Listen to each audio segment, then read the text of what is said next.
Presiden Donald Trump menandatangani perintah pada hari Sabtu untuk mengenakan tarif besar-besaran pada impor dari Kanada, Meksiko, dan China yang meningkatkan perang dagang yang mengancam untuk membentuk kembali rantai pasokan global dan mengguncang pasar keuangan. Langkah tersebut mencakup tarif 25% pada sebagian besar barang yang masuk dari Kanada dan Meksiko, serta tarif 10% pada produk-produk Cina. Sementara Trump telah lama berpendapat bahwa pungutan ini diperlukan untuk mengatasi ketidakseimbangan perdagangan dan aliran imigran tidak berdokumen dan obat-obatan terlarang. Reaksi langsung dari beberapa mitra dagang terbesar negara itu, ditambah dengan peringatan dari para ekonom, menggarisbawahi resiko bagi konsumen Amerika, perusahaan dan ekonomi Amerika Serikat yang lebih luas. Sebelum membahas peringatan Trump kepada Kanada, sebagai tanggapan atas pembalasan Kanada, mari kita periksa terlebih dahulu tindakan yang diambil oleh pemerintah dan Provinsi Kanada terhadap tarif Amerika Serikat. Perintah tarif dari Gedung Putih berlaku pada pukul 12:01 dini hari pada hari Selasa, memberikan sedikit waktu untuk negosiasi menit terakhir. Perdana Menteri Kanada, Justin Trudeau dengan cepat mengumumkan tarif timbal balik 25% pada sekitar 155 miliar dolar Kanada barang Amerika. Presiden Meksiko Claudia juga menjanjikan tindakan balasan yang sesuai, tetapi tidak segera merilis daftar terperinci. Sementara Kementerian Perdagangan China berjanji untuk melakukan proses hukum di Organisasi Perdagangan Dunia atau WTO dan mengisyaratkan akan menanggapi dengan cara yang sama. Meskipun hingga Minggu belum menentukan tarif baru, Justin Trudeau mengutip sejarah panjang kerjasama keamanan dan militer Kanada dengan Amerika Serikat, mengutuk langkah tersebut dan mendesak warga Kanada untuk mendukung produk lokal dan mempertimbangkan kembali perjalanan ke tujuan-tujuan Amerika. Sementara itu, pejabat Meksiko menolak pernyataan pemerintahan Donald Trump bahwa Meksiko belum melakukan cukup banyak hal untuk mencegah aliran obat-obatan terlarang, dengan menunjuk pada pentingnya kerjasama bilateral dalam menangani krisis fentanyl. Kedua negara memperingatkan bahwa jika tarif berlanjut selama beberapa bulan, ekonomi mereka dapat menghadapi gangguan yang signifikan. Resiko yang tercermin di Amerika Serikat juga sebagai tambahan terhadap rencana pemerintah federal. Provinsi-provinsi Kanada juga menerapkan langkah-langkah tambahan. Ontario, provinsi terpadat di Kanada, dan kekuatan ekonomi telah sangat vokal dalam tanggapannya. Perdana Menteri Doug Ford telah menginstruksikan Badan Pengawas Minuman Keras Ontario untuk segera menarik minuman beralkohol buatan Amerika dari rak-raknya. Langkah ini bersifat simbolis, sekaligus ekonomis, mengingat Ontario mengimpor anggur, bir, minuman beralkohol, dan tempat tinggal Amerika senilai hampir 1 miliar dolar setiap tahunnya. Ford juga mengisyaratkan tindakan lebih lanjut pada bisnis Amerika Serikat yang beroperasi di Ontario, yang berpotensi mempengaruhi perjanjian perdagangan yang terkait dengan mobil dan teknologi. Pemerintah provinsi bekerja sama erat dengan pengencer dan produsen Kanada untuk mengalihkan rantai pasokan DP masuk domestik dan Eropa. Lebih jauh, Ford telah menyerukan pemilihan provinsi dadakan pada tanggal 27 Februari dengan alasan bahwa Ontario membutuhkan mandat yang lebih kuat untuk secara efektif menanggapi agresi ekonomi Amerika Serikat. British Columbia yang dikenal dengan kebijakan progresifnya, telah mengambil pendekatan langsung dan bermuatan politik. Perdana Menteri David Eye mengumumkan bahwa cabang distribusi minuman keras BC akan segera menghentikan pembelian minuman keras dari negara bagian Amerika Serikat yang dipimpin oleh Partai Republik. Kebijakan ini secara khusus ditujukan pada negara bagian yang telah mendukung kebijakan tarif Trump. Selain itu, British Columbia sedang menjejaki peningkatan perpajakan pada layanan teknologi dan hiburan Amerika Serikat, termasuk platform streaming untuk mendorong alternatif lokal. Provinsi tersebut juga menekankan peningkatan ekspor pertanian dan makanan laut lokal ke pasar Asia, sebagai penyeimbang terhadap ketegangan ekonomi yang disebabkan oleh berkurangnya perdagangan Amerika Serikat. Nova Scotia mengambil pendekatan multifase untuk pembalasan, dengan fokus pada infrastruktur dan aksesibilitas komersial. Perdana Menteri Houston menyatakan bahwa provinsi tersebut akan menggandakan tol jalan raya untuk kendaraan komersial Amerika Serikat, tindakan yang bertujuan untuk mencegah pengemudi truk Amerika menggunakan Nova Scotia sebagai rute perdagangan. Selain itu, Nova Scotia Liquor Corporation akan menghentikan penjualan semua minuman beralkohol Amerika Serikat, paling lambat tanggal 4 Februari yang selanjutnya memperkuat langkah nasional untuk membatasi impor Amerika.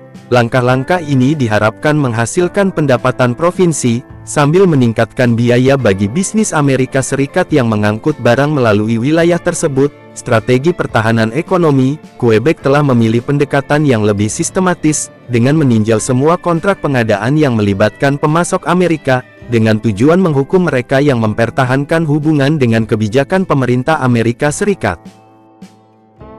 Perdana Menteri Francisco telah mengindikasikan bahwa Quebec dapat memprioritaskan pemasok Eropa dan Asia di sektor-sektor utama, termasuk farmasi dan konstruksi. Pemerintah provinsi juga telah melancarkan paket dukungan ekonomi untuk industri lokal yang mungkin terpengaruh oleh tarif Amerika Serikat, yang memberikan subsidi kepada perusahaan yang bersedia beralih dari bahan baku Amerika. Wilayah Barat Laut mendorong swasembada di Kanada Utara. Pemerintah wilayah Barat Laut telah mengumumkan rencana untuk meninjau kebijakan pengadaan, untuk menghilangkan pembelian dari perusahaan Amerika Serikat, jika memungkinkan. Langkah ini sejalan dengan upaya federal yang lebih luas, untuk mempromosikan swasembada Kanada, terutama di wilayah yang bergantung pada sumber daya. Perdana Menteri R.J. Simpson menekankan bahwa, ketahanan ekonomi sangat penting untuk daerah-daerah terpencil yang sering bergantung pada barang-barang Amerika. Untuk persediaan penting daerah tersebut juga berupaya untuk memperkuat hubungan dagang dengan bisnis-bisnis dan bangsa-bangsa Arktik, yang selanjutnya mendiversifikasikan jaringan kerja ekonominya. Langkah-langkah provinsi ini melengkapi rencana pemerintah federal yang lebih luas, untuk mengenakan tarif 25% pada barang-barang Amerika Serikat senilai miliaran, yang akan mulai berlaku pada tanggal 4 Februari tahun 2025. Tahap awal mencakup 30 miliar, dalam impor menargetkan produk-produk konsumen seperti minuman, kosmetik, dan barang-barang kertas, sementara provinsi-provinsi telah mengambil tindakan-tindakan independen, yang disesuaikan dengan kebutuhan ekonomi mereka. Mereka tetap selaras dengan strategi lengkung menyeluruh Ottawa, untuk menekan Washington agar mempertimbangkan kembali kebijakan-kebijakan perdagangannya. Perang dagang yang sedang berlangsung ini membentuk kembali kebijakan-kebijakan ekonomi domestik dan internasional, karena ada dengan konsekuensi jangka panjang bagi industri dan konsumen di kedua sisi perbatasan, dengan posisi-posisi yang menerapkan berbagai strategi dari larangan produk langsung, hingga biaya-biaya yang terkait dengan infrastruktur. Dampak keseluruhan pada hubungan dagang Amerika Serikat-Kanada masih belum pasti, tetapi kemungkinan akan sangat mendalam.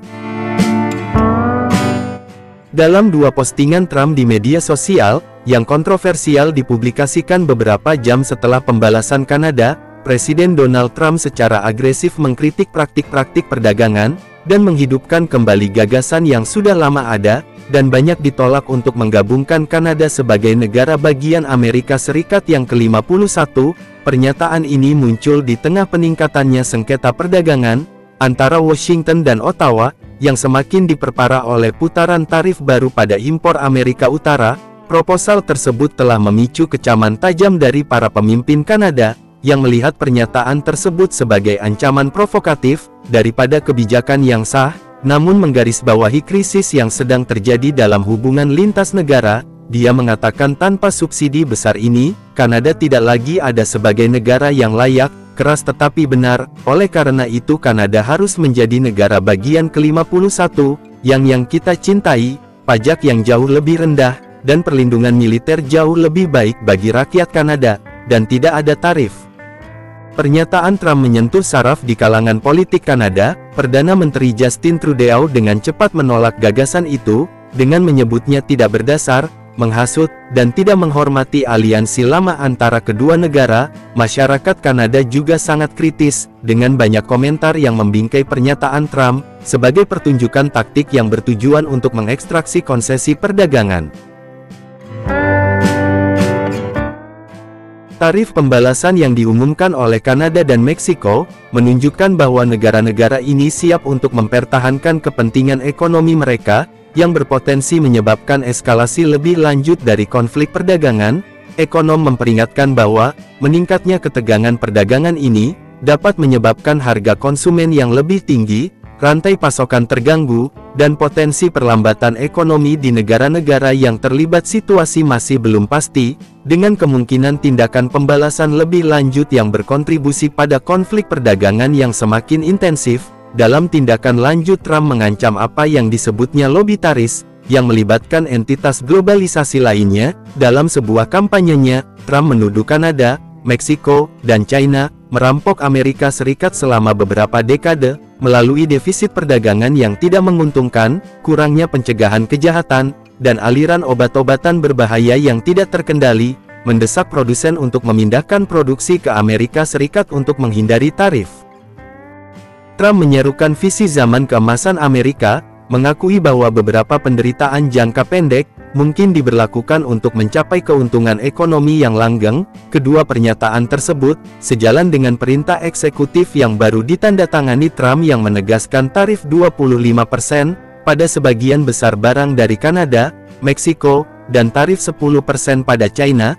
Tindakan tersebut memicu tindakan balasan dari ketiga negara tersebut, yang selanjutnya mengobarkan ketegangan. Di tengah ketegangan ini, Presiden Trump mengatakan Kanada harus masuk negara bagian ke-51 Amerika Serikat, agar aman dari tarif, dorongan baru atau sandiwara politik, sementara referensi untuk menjadikan Kanada negara bagian ke-51, telah muncul secara lucu dalam budaya politik selama beberapa dekade. Jarang melihat konsep itu dilontarkan secara serius oleh Presiden Amerika yang sedang menjabat. Kritikus menyebutnya sandiwara politik yang cocok dengan audiens domestik tertentu, tapi tidak memiliki kewajaran hukum atau diplomatik yang nyata. Meskipun demikian, eskalasi baru-baru ini, baik dalam retorika yang agresif, telah membuat saran itu lebih mengkhawatirkan dari sebelumnya. Para ahli hukum mencatat bahwa setiap upaya aneksasi akan memerlukan langkah-langkah yang luar biasa, dan hampir mustahil termasuk amandemen konstitusi,